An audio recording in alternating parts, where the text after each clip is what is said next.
ATN Bangla অবিরাম বাংলার মুখ। সেই ২৭ বছর পার করে আজ ২৮ বছরে পদার্পণ করেছে এটিএন বাংলা। আজ এই বিশেষ দিনটি আমাদের সকলের জন্য বেশ আনন্দের এবং আমরা আশা করছি আগামী দিনগুলো আমাদের বেশ ভালো যাবে। সুপ্রিয় দর্শক, আজ এই সুন্দর দিনে সুন্দর এই সকালে আমাদের মাঝে শুরুতেই যে বিশেষ মানুষটি উপস্থিত রয়েছেন তাকে ছাড়া যেন আজকের এই দিনটি বৃথা। তিনি আমাদের এটিএন বাংলার পথ প্রদর্শক। তিনি শুরু করেছিলেন স্যাটেলাইট টেলিভিশন দিয়ে এবং তারপর দীর্ঘদিনের যাত্রা পেরিয়ে আজ তিনি ২৮ বছরে এটিএন বাংলার পদযাত্রাটা দেখছেন। তার জন্য অবশ্যই খুশির দিন, সেই সাথে আমরা যারা সদস্য আছি এটিএন বাংলার তাদেরও কিন্তু বিশেষ খুশির দিন।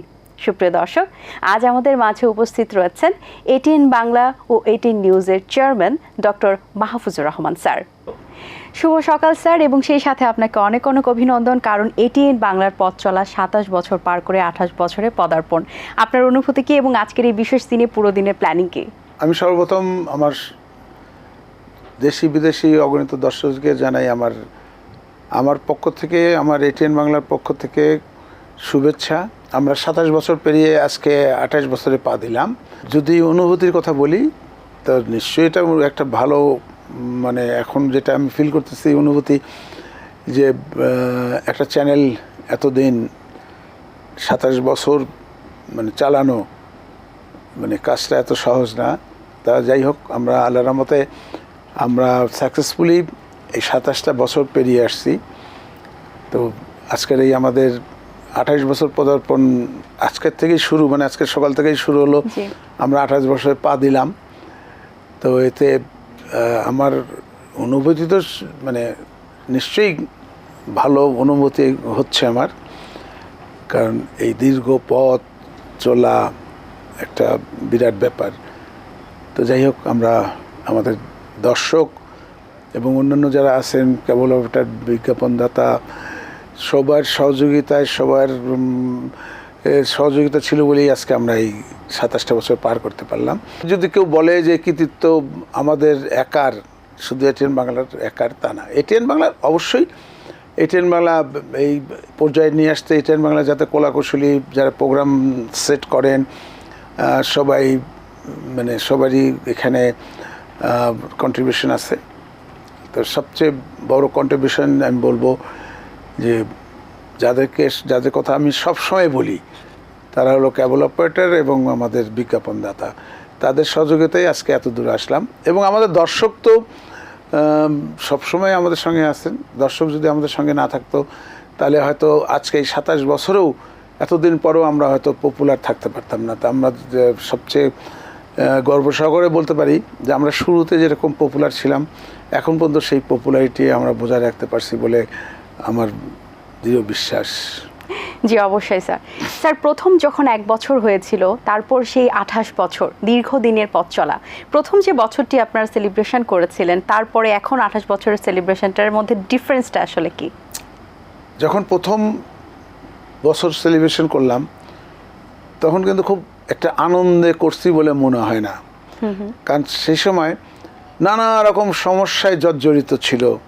সেই সময় মেনলি ছিল আমাদের কোনো স্যাটেলাইটের কলাকুশলী ছিল না, ধারণাই ছিল না। তারপরে ছিল না শিল্পীর, সেরকম শিল্পীর সংকট ছিল। যা শিল্পী ছিল সেগুলো সব বিটিভির শিল্পী।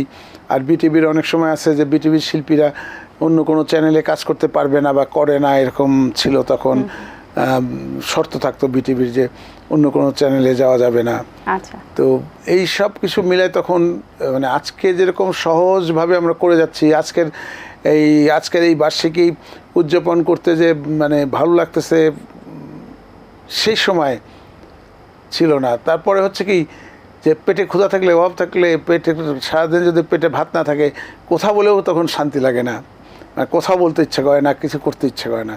তো সে সময়কার অবস্থা ছিল তাই যে আমরা শুরু করলাম, আমাদের তখন কোনো বিজ্ঞাপন নাই সেরকম হারে, প্রতি মাসে প্রচুর লস হচ্ছে। তো সেইখানে এখন চিন্তা করলে দেখা যাবে যে সেই সময় ওই কষ্টের মধ্যে জন্মদিন পালন করাটা কীরকম হতে পারে, এটা চিন্তা করলেই তখন বোঝা যায়। তো এখন সেটা আর নাই, এখন আমরা ভালো পজিশনে আছি, আমাদের ধরতে গেলে টিআরপির আমরা অনেক হাইস্ট পজিশনে আছি। তো এই ক্ষেত্রে তো একটা ভালো লাগার জিনিস তো আছেই, যে এতদিন পরে আমরা এসে যে এখন পর্যন্ত 27 বছর পর্যন্ত আমাদের চ্যানেলটাকে শীর্ষে ধরে রাখতে পারছি, এটাই সবচেয়ে বড় এখন আমাদের প্রাপ্তি। জি স্যার, এবং সেই সাথে স্যাটেলাইট টেলিভিশনের যে পথপ্রদর্শক সেটি কিন্তু আপনি ছিলেন, এবং সেই সাথে তার পরবর্তীতে আস্তে আস্তে 30 থেকে 35টি টিভি চ্যানেল এখন আমাদের বাংলাদেশে আছে। পরিবর্তনটা কেমন দেখছেন? প্রথমে তো বিটিভি, তারপর এটিএন বাংলায় ছিল, তারপর বিভিন্ন চ্যানেল এসেছে এবং এখন অনেক চ্যানেল এবং অনেক মাধ্যম তৈরি হয়েছে, যেমন ইউটিউবে একটা মাধ্যম হয়ে গেছে। সো মাধ্যম বেশি হওয়ার কারণে কি দর্শকদের কাছে আমাদের পৌঁছানোটা কি কখনো কোনো ডিফিকাল্টি ফেস করছে কিনা? সত্যি কথা বলতে কি, তখন যখন আমরা 2-4টা চ্যানেল ছিলাম, 4-5টা চ্যানেল, তখন লোকের চয়েস ছিল বটে, কিন্তু এত চয়েস ছিল না। এখন যেমন 40টার মতন চ্যানেল, দর্শক মানে এটা পছন্দ না হচ্ছে আরেকটাতে যায়, আরেকটাতে, মানে সবসময় রিমোটটা কাজে লাগাইতেই থাকে তারা। কিন্তু সেই সময় তখন চ্যানেলের সংখ্যা ছিল কম, রুচি পরিবর্তনের তখন এত স্কোপ ছিল না যেটা এখন হয়ে গেছে। এখন তো কোথায় কোথায় সব চ্যানেল চেঞ্জ করে 1 থেকে 40টা ট্রায়াল দেয় যে কোনটাতে কি ভালো চলতেছে। যখনই যেটাতে ভালো প্রোগ্রাম পায় তখনই দর্শকরা সেখানে থেমে যায়। তো সেই ক্ষেত্রে আমরা বলবো যে আগেকার থেকে এখন এই জায়গাটাতে আমরা মানে কম্পিটিশন বলবো, যেটা যে খুবই হাই কম্পিটিশনের মধ্যে আমরা পার করতেছি দিন। কিন্তু আগে এটা এতটা ছিল না। আগে লিমিটেড টেলিভিশন, দর্শকরা কেউ না কেউ মানে সবসময় কোনো না কোনো চ্যানেলকে আঁকড়ে ধরে সারাদিন দেখতো।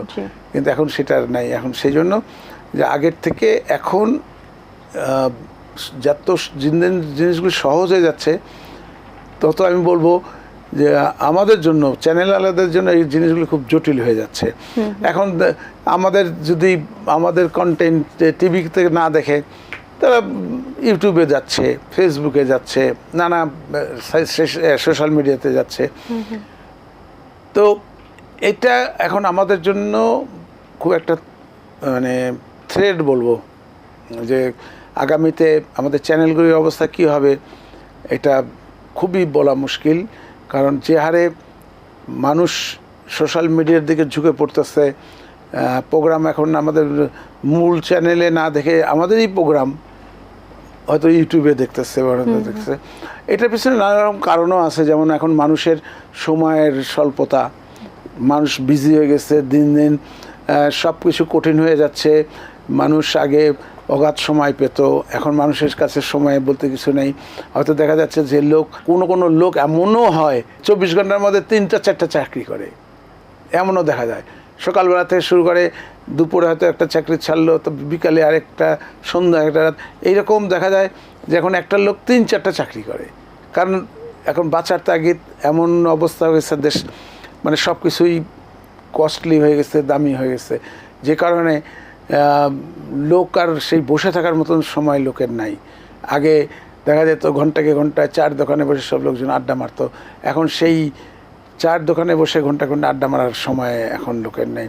কারণ সময়ের অনেক মূল্য হয়ে গেছে, যে কারণে আমরা যারা টিভি দেখাই তাদেরও জন্য আমাদের একটা বড় মানে থ্রেডের মতোই বলবো, যে লোকে এখন সেই সময় করে নিয়ে টিভির সামনে বসে টিভি দেখাটার সুযোগ তারা পায় না।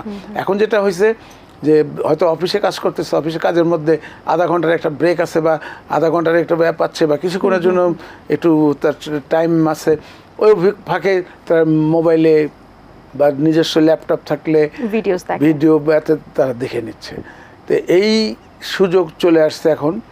তো এই জিনিসগুলি যদি আরও বেশি আকারের হতে থাকে, তাহলে আমাদের চ্যানেলের জন্য একটা থ্রেড হয়ে দাঁড়াবে এটা।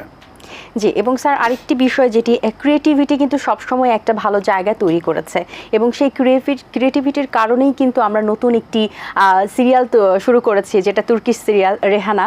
সেটি সম্পর্কে একটু জানতে চাই, এবং নতুন ক্রিয়েটিভিটি কি আসছে আমাদের এটিএন বাংলায়। এবং আমরা সেই সাথেও জানি যে আপনি নাটক তৈরি করার একটি চিন্তাভাবনা করছেন, এবং সেই সাথে মুভিরও একটা চিন্তাভাবনা করছেন। আমরা একটু বিস্তারিত জানতে চাই।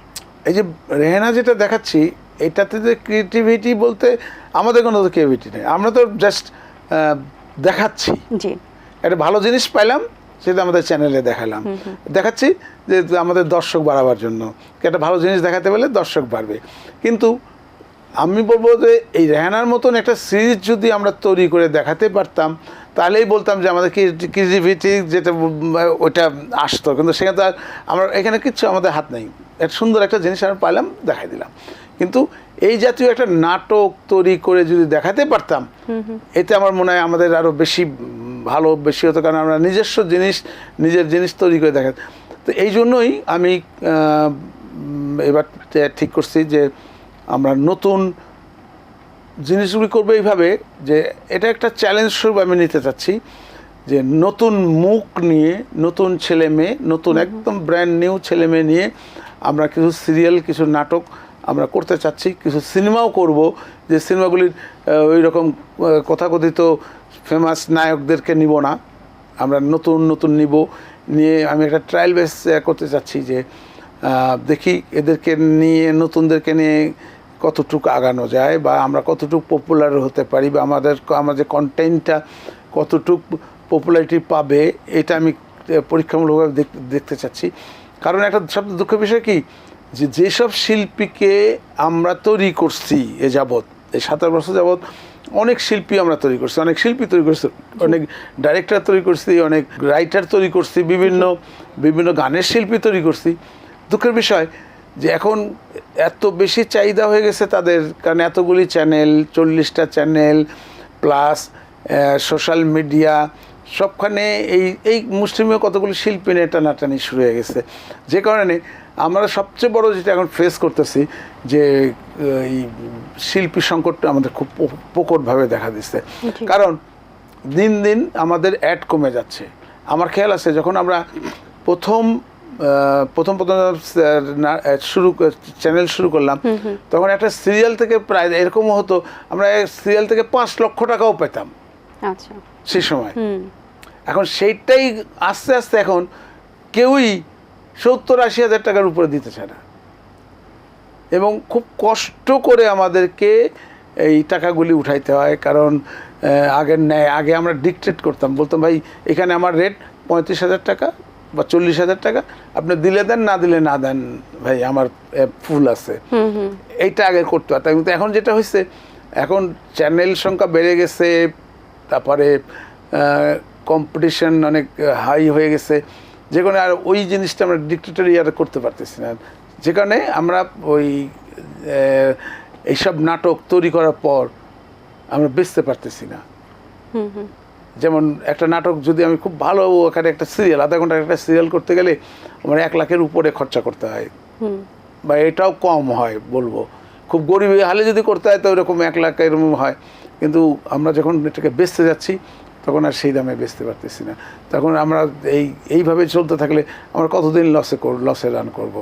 সেই জন্য আমাদের নাটকের মান, শুরুতে আমরা যে সেসব সিরিয়াল করতাম, শুরুতে আমাদের সেসব সিরিয়ালের যে মান ছিল বা যেরকম দর্শক যেভাবে দেখতো, এখন কিন্তু সেটা আর দেখতেছি না। এখন দর্শকের এই সোশ্যাল মিডিয়া দর্শকদের একদম রুচি খারাপ করে দিছে। কারণ তারা এই ইউটিউব বলেন, ফেসবুকগুলিতে যেসব নাটক বলেন, প্রোগ্রাম বলেন, গানের এত ভালগার টাইপের জিনিস তারা দেখানো শুরু করছে, দর্শকরা কিন্তু ওইসবই পছন্দ করতেছে। নেগেটিভ সমস্যা হচ্ছে এটা, যে এইসব জিনিসগুলি দর্শক খুব ভালো পছন্দ করে, যেটা আমরা এত ভালো টিভিতে এত ভালো ভালো জিনিস চালানোর পরেও দেখা যাচ্ছে আমরা দর্শক পাচ্ছি না। কিন্তু সেই জিনিসটাই যদি একটু ভালগার টাইপের করি, খুব আজে বাজে কথা, ডায়লগ হবে খুব নিম্নমানের, গালাগালি থাকবে, নকথ্য গালাগালি, এই জিনিসগুলি এখন দেখতেছি দর্শক খুব পছন্দ করতেছে। যে কারণে আমাদের টিভির নাটকগুলির আমরা ভিউয়ার্স পাই না। অথচ ওই ইউটিউবের মানে বাজে কাহিনী, বাজে দিয়ে তারা করতেছে, দেখা যাচ্ছে যে সে সুপার হিট, মিলিয়ন্স ভিউয়ার্স তারা পাচ্ছে। এখন এই সমস্যাগুলি যদি চলতে থাকে, যদি আমরা যদি এটাকে বন্ধ না করতে পারি এইসব জিনিস, তাহলে আমাদের বাংলার সংস্কৃতির যে ঐতিহ্য, এটা সম্পূর্ণভাবে নষ্ট হয়ে যাবে। তখন দেখা যাবে যে বাংলার সংস্কৃতি এখন অন্যরকম সংস্কৃতি হয়ে যাবে। তখন এই আগেকার যেমন রবীন্দ্রনাথ, শরৎচন্দ্র, বঙ্কিম টঙ্কিম যেসব বই লিখতো, যেভাবে কাহিনী লিখতো, সেই সময় ওই পুরাতন 60 দশকের সময় যেসব ছায়াছবি হতো, নাটক হতো, এই যে যখন বিটিভিতেই নাটক হতো, আমরা ছোটোবেলায় দেখতাম বিটিভির নাটক, লোকের নাটক দেখার জন্য বসে থাকতো যে কখন এই নাটকটা হবে, সিরিয়ালটা দেখে বসে থাকবে। আর এখন কি, এখন তো বসে থাকা তো দূরের কথা, এখন ওই রিমোট নিয়ে হাতে থাকে, যে দেখলে ভালো লাগলো, এক লাইন দেখলাম, দেখার পরে বাস চলে গেলাম অন্য জায়গায়। এখন দাঁড়ায় গেছে এইরকম। কিন্তু আগেকার 60 দশকের সময় বিটিভি যখন শুরু হলো, তো বিটিভির শুরুতে যখন যে সিরিয়ালগুলি দেখাইতো, সে দেখার জন্য লোকে আমরা মানে মানে দেখা যাবে নাটক চলবে 10টার সময়, আমাদের 8টা থেকে পায়তারা যে এটা দেখতেই হবে আজকে বসে। এই জিনিসগুলি এখন দিন দিন কমে যাচ্ছে। তার কারণ হচ্ছে যে আমরা সেই মানের জিনিস আমরা দেখাতে পারতেছি না। আর সব বড় সমস্যা যেটা হলো, যেমন আমার এই একটা সিরিয়াল চলতেছে এটিএন বাংলায়, আমার লেখা স্মৃতির আলপনা আঁকি, সেটা প্রায় 800 পর্বর মতো হয়েছে, 800 পর্ব। এই 800 পর্ব তৈরি করতে যে দেখা গেল যে এর মধ্যে মারাই গেছে 4-5 জন সিরিয়ালের। তারপরে যাকে যে কোনো দিন মানে ক্যামেরার সামনে আসে নাই নায়ক নায়িকারা, তারা এই 800 পর্ব করতে যায়, এত পপুলার হয়ে গেছে এখন, তাদের সঙ্গে আর আমরা পেরে উঠতেছি না। তখন কি করতে হচ্ছে, ডিমান্ড বেড়ে গেছে। ডিমান্ড মানে যেখানে আগে শুরু 5,000 টাকা দিয়ে, এখন তারা 25,000 টাকা, 30,000 টাকাও সেটা করতে চাচ্ছেন, ডিমান্ড করে 50,000 টাকা। একটা আধা ঘন্টার নাটকে আর সিরিয়ালে যদি আমি নায়ক নায়িকাদেরই 50 এরকম দেই, তাহলে আমার সেটার ভ্যালু কত দাঁড়াবে? আমি তো সেই ভ্যালু অনুযায়ী তো আমি আমার রেভিনিউ পাচ্ছি না, আমার অ্যাড তো এত টাকা দিচ্ছে না কেউ। তো এই একটা বড় সমস্যা, যে কারণে আমাদের কী করতে হচ্ছে, ওই ফেমাস যে ফেমাস হয়ে যাচ্ছে তাকে আমাদের চেঞ্জ করে ফেলতে হচ্ছে। কারণ আমাদেরও তো একটা বাজেট আছে, সেই বাজেটে তো আমাদের তৈরি করতে হবে, সেই বাজেটের উপরে চলে গেলে তাদের এখন ডিমান্ড হয়ে গেছে বাজারে। আর তাছাড়া শুনি নাকি ইউটিউবওয়ালারা তাদেরকে প্রচুর টাকা দিয়ে তাদেরকে অভিনয় করায়, কারণ নাকি ইউটিউব থেকে তারা একটা নাটকে নাকি লক্ষ লক্ষ টাকা নাকি আয় করে, যে কারণে তারা এসবের লক্ষ টাকা খরচও করতে পারে। তো এই চলে আসছে কম্পিটিশন। এই আমি বলবো এই কম্পিটিশনটা কোনো হেলদি কম্পিটিশন না, এটা হচ্ছে আনহেলদি কম্পিটিশনে আমরা নামছি। সুতরাং আমাদের এই আনহেলদি কম্পিটিশন থেকে বেরিয়ে আসতে হবে, সবাইকে চিন্তা করতে হবে যে আজকে আমি তো বলি শিওর, যেটা বলি যে হয়তো এখন ক্ষণিকের জন্য ইউটিউবের ভালো দর্শক পাওয়া যাচ্ছে, অনেক দর্শক পাচ্ছে, কিন্তু এমনও দিকে আসবে ইউটিউব কেউ দেখবে না। কারণ ইউটিউবের কতগুলো জিনিস দেখবেন, ইউটিউবে খবর যারা দেখায় ইউটিউবে, এরা এমন মুখরোচক হেডলাইন দেয় যে হেডলাইন দেখে লোকে মানে হেডলাইন দেখেই লোকে মনে করে যে এটা দেখতেই হবে। কিন্তু যখন তারা সেটাকে দেখা শুরু করে, হোপলেস হয়ে যায়, ভিতরে কিছুই নেই। তো এরকম আর কয়দিন ভাওতাবাজি চলবে, ওই হেডলাইন দিয়ে ভাওতাবাজি। তো এইভাবেই আমাদের মানে চলতে হচ্ছে, এবং আমি মনে হয় এই জিনিসগুলিকে আমাদের যেভাবেই হোক রোধ করা উচিত। এবং আমি বলবো গভর্নমেন্টেরও এগিয়ে আসা উচিত, যে এই ফেসবুক ইউটিউবেও যেসব জিনিস যে কন্টেন্ট যাচ্ছে, সেসব কন্টেন্ট যদি এরকম ভালগার টাইপের কন্টেন্ট যায়, সরকারের উচিত সেগুলিকে রোধ করার কোনো আইন করে কিছু করে করা উচিত। ইউটিউব হলো বলে যে তারা বন্ধ করতে পারবে, সরকার চাইলে যে বন্ধ করতে পারবে না এমন কোনো কথা নাই, সরকার চাইলে সবই পারে। তো সরকার এটা যদি বলে দেয় যে এরকম কোনো ইউটিউবে হোক বা আমাদের টেলিভিশনেই হোক, যাতে চ্যানেলেই হোক, এরকম টাইপের কোনো রকম ল্যাঙ্গুয়েজ বা এরকম টাইপের কোনো সিন দেখাতে পারবে না, তাহলে কিন্তু দেখবো আস্তে আস্তে কিন্তু জিনিসটা আবার ভালো হয়ে যাবে, আগের মতন আমরা পরিচ্ছন্ন একটা প্রোগ্রাম আমরা উপহার দিতে পারবো দর্শকদেরকে। জি ইনশাআল্লাহ। স্যার, আজকের এই বিশেষ দিনে, এই আনন্দের দিনে সবচেয়ে কোন স্মৃতিটি আপনার অনেক বেশি মনে পড়ছে? যদি বলি, কিছু কিছু তো শুরুর কথা তো মনে পড়েই। শুরুতে আমরা কি করছি, কিভাবে করতাম, তখন শুরু যখন করি খুব যে একটা বেশি হাই বাজেট নিয়ে আমরা নামি নেই, অল্প বাজেট নিয়ে টেলিভিশন শুরু করি, সীমিত ক্যামেরা দিয়ে শুরু করি, সীমিত শিল্পী, সীমিত কলাকৌশল, সব কিছু লিমিটেড ছিল। আমার যতদূর মনে পড়ে, আমি তখন গার্মেন্টস ব্যবসা করতাম। গার্মেন্টসের আমার ফ্যাক্টরির একটা ফ্লোরের এক পোর্শন অফ করে দিয়ে ওখানে স্টুডিও টাইপের করে শুটিং করতাম ওখানটা। আর এইখানে এই অফিসেই শুটিং করতাম, অফিসের ভিতরে এই স্টুডিও, খুব ছোট্ট একটা জায়গা নিয়ে শুটিং করতাম অল্প। পিছনে তখন তো আজকের মতন এরকম ডিজিটাল পর্দা নাই যে ডিজিটাল এই প্রিন্ট করে খুব সুন্দর প্রিন্ট করে পিছনে ব্যাকগ্রাউন্ড করা যাচ্ছে। সেটা তো নাই। তো যে কারণে আগের সব কিছুই একটা সীমাবদ্ধতার মধ্যে ছিল, আমরা চাইলেও তখন করতে পারতাম না। তা যে কারণে শুরুতে যে স্মৃতিগুলি মনে পড়ে, যে সেই আমার ওয়্যার হাউসের ভিতরে একটা কর্নারে আমার স্টুডিও হিসেবে কাজ করছি। তারপরে কিভাবে বিভিন্ন শিল্পীকে দিয়ে প্রোগ্রাম করানো, নাটকগুলিকে কিভাবে করতে, মানে এই জিনিসগুলি এখন মনে হলে মাঝে মাঝে হাসি, আবার মাঝে মাঝে খারাপও লাগে যে কী দিন আমরা পার করে আসছি। যে দিনটা এখন তো সব কিছু ইজি হয়ে গেছে, এখন সব কিছু পয়সা হলে এখন সব কিছু পাওয়া যায়। বাংলাদেশ আগের মতো নাই, বাংলাদেশের অনেক পরিবর্তন হয়ে গেছে। বাংলাদেশের মার্কেটগুলিতে গেলে মনে হয় না যে এটাকেও বিদেশি কোনো মার্কেট, কোনো বিদেশি শপিং মলের মতন মনে হয়। এই যে পরিবর্তনগুলি হচ্ছে, এই পরিবর্তনের সঙ্গে সঙ্গে সবার পরিবর্তন হচ্ছে। আমাদেরও এই চ্যানেলের অনেক পরিবর্তন হয়েছে। আজকের চ্যানেলে আমরা শুরুতে কি করতাম, আমরা এখন কি পর্যায়ে গেছি, এখন কত রকম টেকনোলজি, কত রকম হচ্ছে নানা রকম প্রোগ্রাম করার জন্য নানা রকম সফটওয়্যার, নানা রকম ভঙ্গিমায় যেটা করা হয় সেই ফ্যাসিলিটি তো আগে ছিল না।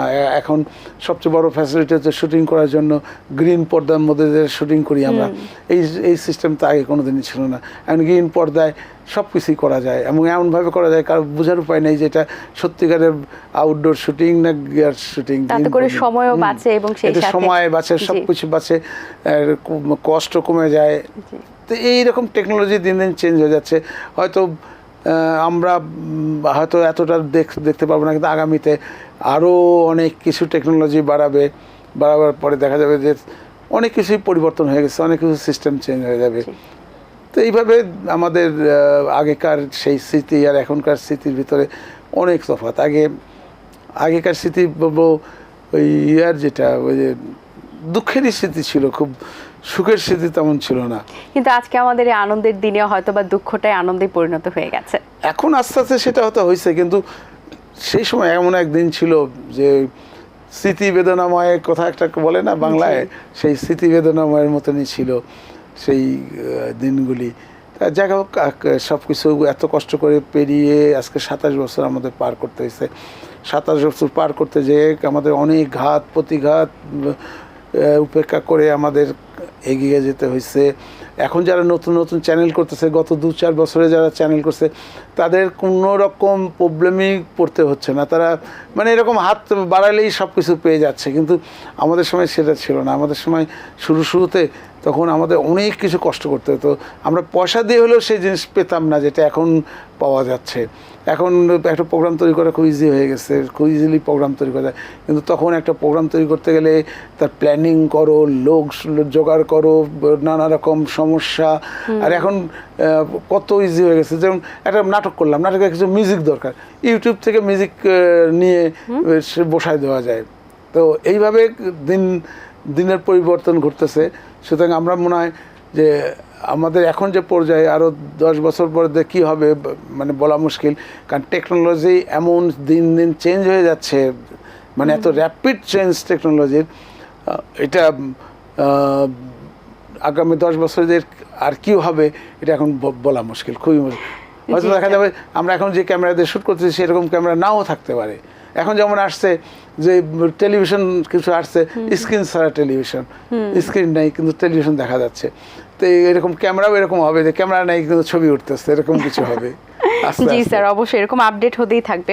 স্যার, সঙ্গীত জগতে আপনি অনেক নতুন শিল্পী তৈরি করেছেন এবং আপনি গানকে অনেক বেশি ভালোবাসেন, সেটা বলার বাহুল্য রাখে না। এবং আপনি গানকে ঘিরেই আছেন এবং গানকে নিয়ে যেভাবে আপনি পরিশ্রম সহকারে দর্শকদের সবসময় পরিবেশন করে থাকেন সুন্দর সুন্দর গান, সেটি আমরা প্রতিনিয়ত দেখে আসছি। সো আগামীতে গান নিয়ে কী পরিকল্পনা রয়েছে এবং নতুন শিল্পী তৈরি করার পেছনে আপনার উদ্যোগটা এখন কতটুকু? নতুন শিল্পীর আমরা তো এটেন বাংলার শুরু থেকে আজ পর্যন্ত আমরা অনেক শিল্পী তৈরি করছি, অনেক, মানে অগণিত। আগে আমরা তো আমাদের আগে তো ছিল বিটিভি, তো বিটিভির মানে হাতে গোনা কিছু শিল্পী ছাড়া অন্য কোনো শিল্পী ছিল না। কিন্তু এখন গানের শিল্পী বলেন, নাটকের শিল্পী বলেন, অন্যান্য মানে ওই শও না, এখন হাজার হাজারে বলতে হয়, মানে দাঁড়ায় গেছে। এখন যেমন ডাইরেক্টর বাড়ছে, গল্প লেখক বাড়ছে, লিরিক রাইটার বাড়ছে, মিউজিশিয়ান একটা জিনিস যেটা আমরা এখন কিছু কিছু ফেস করা শুরু করছি, আগামীতে হয়তো আরও ফেস করব, সেটা হচ্ছে অ্যাকোস্টিক মিউজিক প্রায় বন্ধ হতে চলছে। আগে আমরা গান করতাম, পুরো গানটার মিউজিকই হতো একদম মানে সব কিছু স্টুডিওতে বসে বাজায়, সেগুলি হতো বেহালার অরিজিনাল বেহালা বাজানো হতো, অরিজিনাল ঢোল তবলা গিটার টিটার সব। আর এখন আস্তে আস্তে এগুলিকে কিবোর্ডের মধ্যে চলে আসতেছে। এখন অ্যাকোস্টিক মিউজিক নাই বললেই চলে, কারণ এটা করতে গেলে যে জিনিসটা হচ্ছে যে লোক নাই। আগে বেহালা বাদক, আমরা এক একটা গানে দেখা গেছে আমরা গানের সময় আমার খেয়াল আছে যে একটা গানের শুটিংয়ে আমরা 16 জন বেহালা ম্যানকে আমরা বসাইছিলাম। হ্যাঁ, আগে প্রায় দেখা যেত, বিটিভির সময়ও দেখা গেছে যে মিউজিশিয়ান মানে অ্যাকোস্টিক মিউজিশিয়ান ওদের বহু বাজাচ্ছে বসে বসে। কিন্তু এখন বেহালা বাদক যে কটা ছিল নাই বললেই চলে, মানে হাতে গোনা কয়েকজন আছে। আবার বেশিরভাগ এরা মিউজিশিয়ানরা চলে গেছে দেশের বাইরে, তারা দেশের বাইরে যে কাজ করতেছে। এই সমস্যাটা আরও প্রকটভাবে দেখা দিবে, কারণ মিউজিশিয়ান বাড়তেছে না। আমরা হয়তো অন্যান্য দিক সাকসেসফুল, আমরা গায়ক গায়িকা বাড়াইছি, নায়ক নায়িকা আমাদের বাড়ছে, সব কিছু বাড়ছে, কিন্তু মিউজিকের দিকে কিন্তু আমরা দিন দিন আমাদের মিউজিশিয়ান কমে যাচ্ছে। এখন বাঁশিওয়ালা সেরকম পাওয়া যায় না, গিটারিস্ট পাওয়া যায় না, বেহালা বাদক পাওয়া যায় না, স্যাক্সোফোন তো খুঁজেই পাওয়া যায় না লোকজন, সেতার বাদকও পাওয়া যায় না। এই যে আগে যেগুলি গানগুলিতে আমরা সবসময় অরিজিনাল যন্ত্র দিয়ে এই বেহালা বলেন যে গিটার চেয়ার সব কিছু আমাদের অরিজিনাল থাকতো। আর এখন এই অরিজিনালটা কম বলতে গেলে উঠেই গেছে, এখন সব কিছু চলে আসতেছে কিবোর্ডে, সব মিউজিক কিবোর্ড দিতেই হয়। স্যার এটির কারণ কি শুধু কিবোর্ড, নাকি আসলে বাই প্রফেশনালি কেউ এই পেশাগুলোকে নিতে চাচ্ছেন না? এটার পিছনে কারণ যেটা হলো, লোকে এখন মানে ডিজিটাল যুগে চলে আসছে, আর যে জিনিসটা সস্তায় পাওয়া যায়, ইজিতে পাওয়া যায়, সেই জিনিসটা খামখা জটিল করতে যাবো কেন? একটা যে একটা বেহালা বা একটা গিটার বা একটা স্যাক্সোফোন অ্যান্ড কিবোর্ডের মধ্যে এত সুন্দরভাবে দেওয়া থাকে, হ্যাঁ, তো যেটা আমরা সুন্দরভাবে পাচ্ছি, তা সেইটা আমি কেন কষ্ট করে একটা মিউজিশিয়ান থেকে নিয়ে এসে বসে 2-3 ঘন্টা 3 ঘন্টা যাবৎ বাজায় করা, এটা একটা যেমন কঠিন ব্যয়বহুলও বটে। কিন্তু সেই ক্ষেত্রে তো স্যার আমাদের সংস্কৃতিটা দিন দিন হারিয়ে যাচ্ছে। সংস্কৃতি হারাচ্ছে বললে ঠিক না, যেটা হচ্ছে যে আমাদের যেমন রিয়েল মিউজিক দিয়ে, অ্যাকোস্টিক মিউজিক দিয়ে যে আমরা গান করতাম, এখন আর সেই অ্যাকোস্টিক হয়তো যেমন আছে কিছু কিছু ক্ষেত্রে মিউজিকের 80% দেখা যাচ্ছে কিবোর্ড দিয়ে করা, মাঝে মধ্যে কিছু টাচ করা আছে হয়তো বেহালার, কিছু হয়তো গিটারের, কিছু মানে এই কিছু কিছু করা, যেমন আছে পিয়ানোর সত্যিকার পিয়ানো এখন বাজায় না বলতে গেলে। হ্যাঁ, আমি তো দেখি না এখন কেউ কিবোর্ডে পিয়ানো বাজানো হচ্ছে। আগে ঢোল তবলা বাজানো হতো, এখন দেখা যাচ্ছে কিছু কিছু ঢোল তবলাও কিবোর্ড দিয়ে করতেছে, কারণ এখানে এমনভাবে সেট করে দেওয়া থাকে এখন কিবোর্ডে যে সব রকম মিউজিক ওখান থেকে পাওয়া যায়। তো এটা হচ্ছে কি, এটা একটা সহজ, সময় কম লাগে, পয়সাও কম লাগে, যে জন্য লোকে এখন এই দিকে ঝুঁকে পড়ছে। আচ্ছা স্যার, আমরা আজ যে অনুষ্ঠানে আছি চায়ের চুমুকে, এই অনুষ্ঠানের কিন্তু 3000 পর্ব অধিক পর্ব হয়ে গেছে। সো এরকম অনেক পর্ব কিন্তু আপনি তৈরি করেছেন, তার অনুভূতিটা কেমন, এবং সেই সাথে আগামীতে আর কি ধরনের প্রোগ্রাম আমরা নতুন দেখতে পারবো? আমার এই চায়ের চুমুক প্রোগ্রামটা নিয়ে আমার গর্ব হয়, কারণ আমাদের মানে এই একটা প্রোগ্রাম যেটা এতগুলি 3000 এপিসোড আমরা করতে পারছি এবং করে আসতেছি, মানে প্রতিদিনের প্রোগ্রাম এটা। তো আমি যেটা তোমাদেরকে সাজেস্ট করব, যারা এই চায়ের চুমুকের সঙ্গে জড়িত যারা, তাদেরকে বলবো যেটার আরেকটু আকর্ষণ বাড়াতে হবে, কারণ আমার দৃষ্টিতে এখন যেটা হচ্ছে, যেটা কিছুটা একঘেয়েমি হয়ে যাচ্ছে। তো একঘেয়েমিটাকে করার জন্য কিছু নতুন নতুন কিছু আইটেম, নতুন কিছু এর মধ্যে সংযোজন আমার মনে হয় করলে অনেক ভালো হবে। কারণ প্রোগ্রামটা সকালে অনেকেই দেখেই, কেন বলবো যে যাদের অফিস থাকে সকালবেলা রেডিও এই সময়টা ম্যাক্সিমাম সময় এই সময়টা তার ব্রেকফাস্টের টেবিলে থাকে বা তখন এই ব্রেকফাস্টের টেবিলে ব্রেকফাস্টও খাচ্ছে, টিভিও ওই যে এটা দেখা হয়ে যাচ্ছে। তো সুতরাং আমি বলবো এই প্রোগ্রামটা অনেক উপযুক্ত সময়ে রাইট টাইমে প্রোগ্রামটা চলে, কিন্তু এর কন্টেন্ট এখন একটু ভালো করতে হবে, আরও চেঞ্জ করতে হবে, আরও আকর্ষণীয় করতে হবে, দর্শককে ধরে রাখার মতন প্রোগ্রামটাকে আরও আকর্ষণীয় করতে হবে। আমার মনে হয় এটা করলে এই প্রোগ্রামটা আরও আমরা বহুদিন চালাতে পারবো, হয়তো বা মানে হাজার হাজার আরও বছর আমরা আরও চালাতে পারবো বলে আমার দৃঢ় বিশ্বাস, যদি আমরা এটাকে দর্শককে ধরে রাখতে পারি এই প্রোগ্রামের প্রতি। তাই সুতরাং তোমাদের যারা কাজ করতেছো তাদেরকে আমি এইটুকু সাজেশন দেবো, আজকে 28 বছরটা আমি বলবো যে তোমরা এই প্রোগ্রাম আরও সুন্দরভাবে সাজাতে থাকো, সুন্দরভাবে আরও নতুন কিছু দেখাতে থাকো, কারণ দর্শককে ধরে রাখতে হবে। দর্শক যদি থাকে তাহলেই আমাদের টিভি পপুলার থাকবে, দর্শক না থাকলে আমরা কিন্তু টিভির থেকে ছিটকে পড়ে যাব। তো এই জন্য আমি বলবো যে প্রতিটা প্রোগ্রাম আমাদের এটেনে যারা যেসব প্রডিউসাররা প্রোগ্রাম করতেছে, আমি সবার উদ্দেশ্যেই একটা কথা বলবো যে আগামী বছর এই 28 বছর যেটা আমাদের এটিএন বাংলার বয়স 28 বছর বয়সের এই বছরটিতে আমি চাইবো যে আমাদের আরও ভালো কিছু প্রোগ্রাম, সুন্দর সুন্দর প্রোগ্রাম, চমকদার প্রোগ্রাম আমরা যাতে দর্শককে উপহার দিতে পারি, এটি আমাদের উদ্দেশ্য হওয়া উচিত। জি স্যার, এত কথা হচ্ছে স্যার, আপনাকে পেয়েছি, একটি গান না শুনলে কেন জানি সকালটা আরও সুন্দর হচ্ছে না। দুটো লাইন গানকে আপনার কণ্ঠে শুনতে পারি কিনা? এইবার দুটো ঈদেই অনেক কটা গান আমার গেছে, ওই রোজার ঈদে প্রায় 40টা গান গেছে, 40টার ভিতরে 10টা বাংলা, বাকি 30টাই ছিল হিন্দি উর্দু।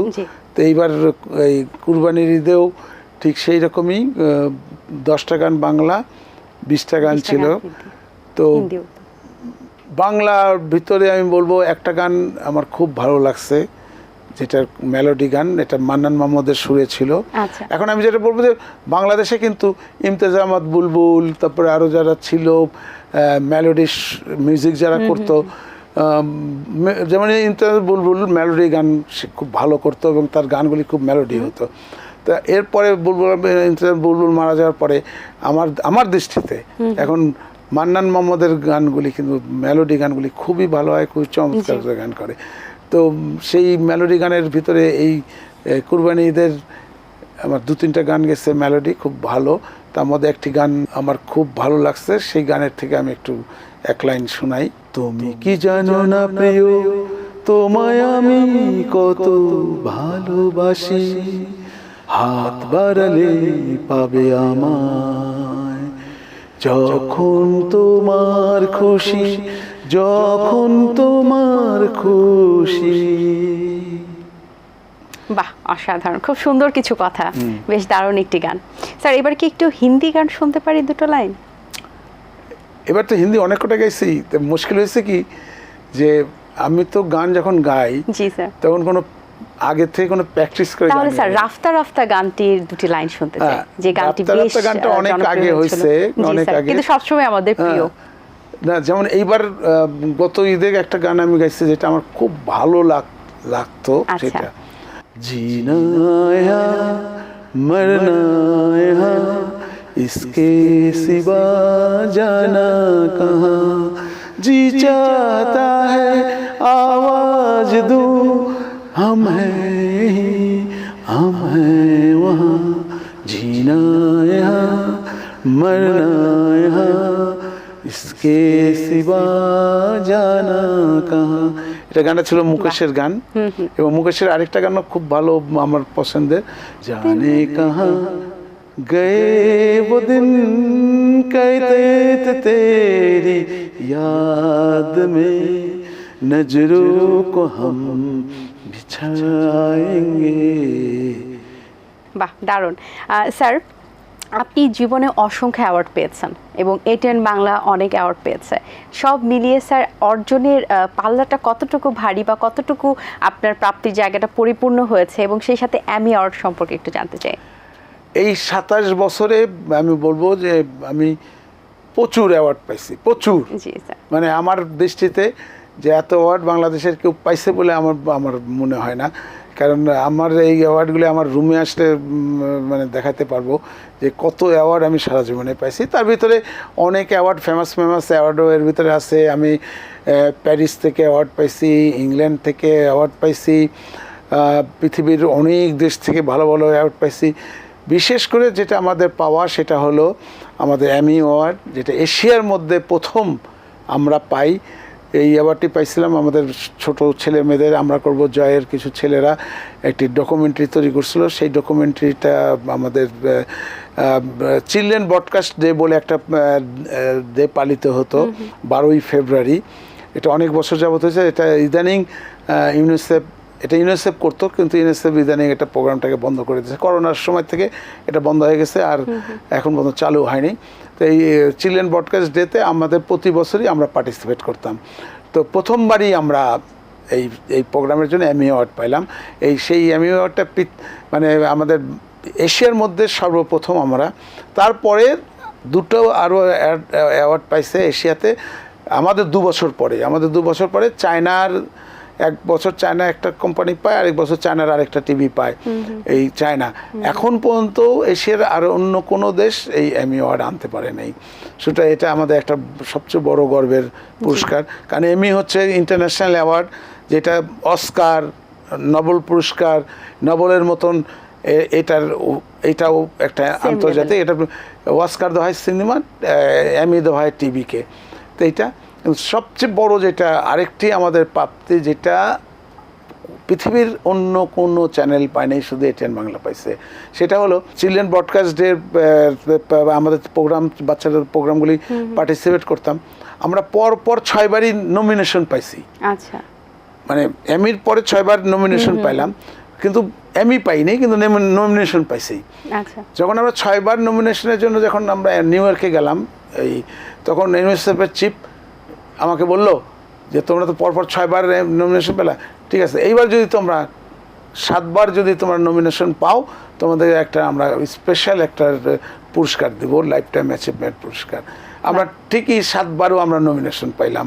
এই নমিনেশন পাওয়ার দরুন আমরা ইউনিসেফের থেকে একটি লাইফ টাইম অ্যাচিভমেন্ট অ্যাওয়ার্ড পাইছি, যেটা পৃথিবীর কোনো চ্যানেল পায়নি, যেটা আমরা পাইছি। বাহ, অসাধারণ স্যার, সেটার জন্য আবারও অভিনন্দন। এবং সেই সাথে খুশির একটা দিনে আমরা অনেক বেশি আনন্দিত। স্যার, আপনার একটি গানের মিউজিক ভিডিও আমরা দর্শকদেরকে দেখাতে চাই। কোন মিউজিক ভিডিওটি আমরা দর্শকদেরকে দেখাবো? এইবার তো অনেক ভালো ভালো গান আমার গেছে। তো দর্শকদের আমার মনে হয় একটা গান, মানে আমরা ইউটিউবে দেওয়ার পরের থেকে প্রায় 6-7 মিলিয়ন বোধহয় ভিউয়ার্স ক্রস করে গেছে। এই গানটা আমার মনে হয় দিলে এনজয় করবে। সেটা হলো নীলে নীলে আম্বার চাঁদ। আচ্ছা, এই গানটা তাহলে আমরা দর্শকদের উদ্দেশ্যে প্লে করছি। এই গানটা আমার দর্শকরা খুব উপভোগ করবে। দর্শক, চলুন গানটি উপভোগ করে আসি।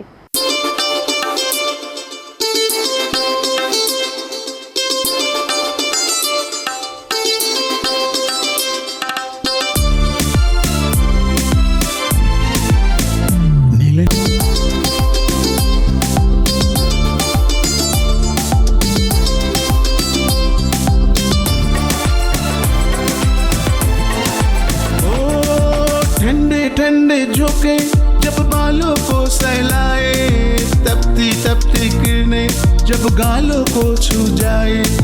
ठंडे ठंडे झोंके जब बालों को सहलाए, तपती तपती किरणें जब गालों को छू जाए। এত অল্প সময় স্যার এই যে এতগুলো যে শুটিং করেছেন, প্রেশার কি খুব বেশি ছিল?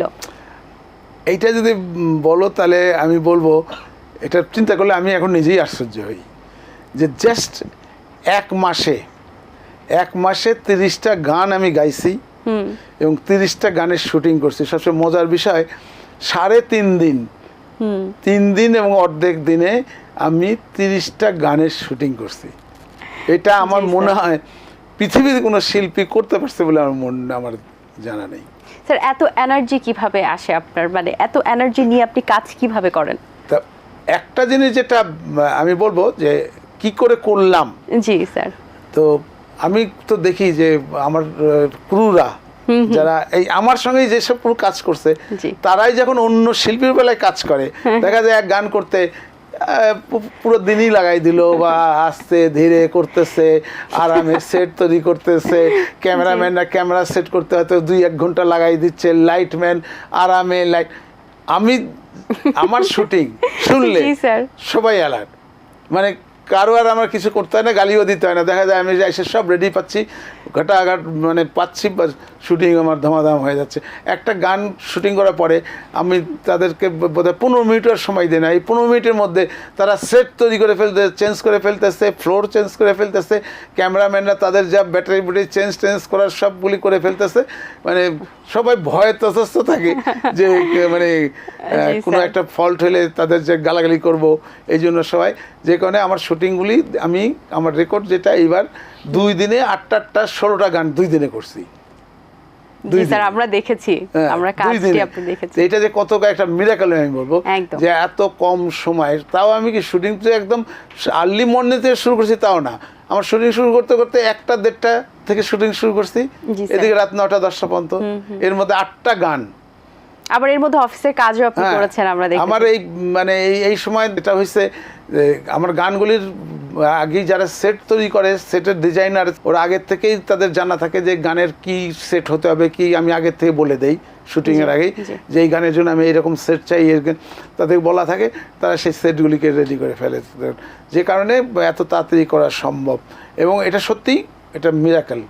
এটা আমার মনে হয় না, আমার জানা মতে এখন পর্যন্ত আমি জানি নেই যে কোনো শিল্পী একদিনে 8টা গানের ভিডিও শুটিং করতে পারছে। অনেক ডিফিকাল্ট একটি বিষয়। স্যার, আজ এই খুশির দিনে দর্শকদের উদ্দেশ্যে কি বলার আছে? আমি আমার দেশি বিদেশি দর্শকদেরকে একটি কথাই বলবো, যে দর্শক মণ্ডলী, আপনারা এতদিন এ যাবৎ 27টা বছর আপনারা আমাদের সঙ্গে ছিলেন, আমাদের প্রোগ্রাম দেখছেন, আমাদেরকে হয়তো কোনো প্রোগ্রাম আপনাদেরকে আনন্দও দিতে পারছে, আবার কোনো প্রোগ্রাম আপনাদের বিরক্তিও আনছে। সুতরাং সব কিছু মিলাই আমি বলবো যে আপনারা আমাদের সঙ্গে সব সময় ছিলেন, এখনও আছেন, ইনশাল্লাহ আগামীতে আপনারা আমাদের সঙ্গে থাকবেন। আমরা চাই যে দর্শক মণ্ডলী, আমরা চাই যে আপনাদেরকে প্রতি বছর কিছু না কিছু নতুন প্রোগ্রাম, ভালো ভালো প্রোগ্রাম আমি আপনাদেরকে উপহার দেওয়ার চেষ্টা করব। এবং এর জন্য আপনাদেরও সাজেশন দরকার, আপনারা আমাদেরকে সাজেস্ট করবেন যে কোন প্রোগ্রাম কীরকম হলে আপনাদের জন্য ভালো লাগবে, বা কী ধরনের প্রোগ্রাম আপনারা দেখতে চান। এটা যদি আপনারা আমাদেরকে লিখে বা আমাদের ওয়েবসাইটে অথবা হোয়াটসঅ্যাপে, যার মাধ্যমে হোক, আপনারা যদি আমাদের একটা জানান, তাহলে আমরা আপনাদের চয়েস অনুযায়ী, আপনাদের রুচি অনুযায়ী, আপনাদের মতোই আমরা প্রোগ্রামটাকে সাজাতে পারবো, প্রোগ্রাম তৈরি করতে পারবো। আপনাদেরই সাজেশন থাকবে আমাদের আগামী দিনের পাথর হয়ে। সুতরাং আপনারা আমাদেরকে সবসময়, আমরা কিছুই মনে করবো না যদি আপনাদের কোনো প্রোগ্রাম ভালো না লাগে, যদি আপনি গালিও দিতে চান, আপনার গালি আমাদের মাথায় তুলে নিব, কারণ এটা মনে করবো এটা আমাদের আশীর্বাদ আমাদের জন্য। তো সুতরাং আপনারা আমাদের সবসময় আমাদের সহযোগিতা করবেন, যেভাবে করে আসছেন, আগামীতে আপনাদের সহযোগিতা আমাদের কাম্য। এবং আমি আজকে আমাদের এই 27 বছর পেরিয়ে 28 বছর পদার্পণে আমি আমার সকল দর্শককে, সকল ক্যাবল অপারেটর, সকল বিজ্ঞাপনদাতা, কলাকুশলী, শিল্পী, সবাইকে এই আমাদের এই আজকে 28 বছরের পদার্পণের খুশিতে সবাইকে আমি আমাদের অভিনন্দন জানাই। সবাইকে ভালো চাই আগামী দিনগুলোতে। সবাই আপনারা ভালো থাকবেন, সুখে থাকবেন। একটা কথা বলে না, যায় দিন ভালো আসে দিন খারাপ। এটা প্রতি বছরই দেখা যায় যে দিন সেই আগের মতন ভালো যাচ্ছে না, প্রতিবারই দেখা যাচ্ছে কোনো না কোনো খারাপ কিছু আমরা দেখতে পাই। তো সুতরাং এটা আমাদের কাম্য না। আমি আপনাদেরকে বলবো যে আমরা ভালো কিছু দেখতে চাই, ভালো কিছু শুনতে চাই। সেজন্য আমি সবাইকে বলবো যে আপনারা ভালো থাকেন, সুখে থাকেন এবং ভালোভাবে আপনার দিন কাটান। আপনারাও ভালো থাকেন, আমাদের এটিএন বাংলা দেখবেন, এটিএন বাংলাকেও ভালোবাসবেন। সবাইকে ধন্যবাদ। জি স্যার, আপনাকে অনেক অনেক অভিনন্দন এবং অনেক অনেক শুভকামনা। আজকের এই সকালে সুন্দর সময়, স্পেশাল দিনে আপনি আমাদেরকে সময় দিয়েছেন, তার জন্য অসংখ্য ধন্যবাদ স্যার। ভালো থাকবেন সব সময়। ধন্যবাদ সবাইকে। দর্শক, আশা করছি আজকের এই আয়োজন ভালো লেগেছে। আজের এই বিশেষ দিনে সকালের শুরুটা আমাদের সাথে হয়েছে চায়ের চুমুকের মাধ্যমে। আশা করছি পুরো দিনটাই আমাদের সাথে থাকবেন, কারণ পুরো দিনে থাকছে আপনাদের জন্য বিশেষ কিছু আকর্ষণ। সেই সাথে রাতে কিন্তু আমাদের কালচারাল প্রোগ্রাম রয়েছে, সেটি দেখতেও কিন্তু একদম ভুলবেন না। সাথে থাকুন আমাদের এবং উপভোগ করুন আমাদের সকল প্রোগ্রাম। সবাইকে আল্লাহ হাফেজ। দিন আসে দিন যায়, সময়টা চলে যায়, তবু আছি এই বেশ ভালো। জীবনটা রঙময়, যেভাবেই হওয়া চাই, নয় কভু সাদা কালো। এই আশাতে স্বপ্ন ভাসে, সুখ হাসে চোখে মুখে, চায়ের চুমুকে।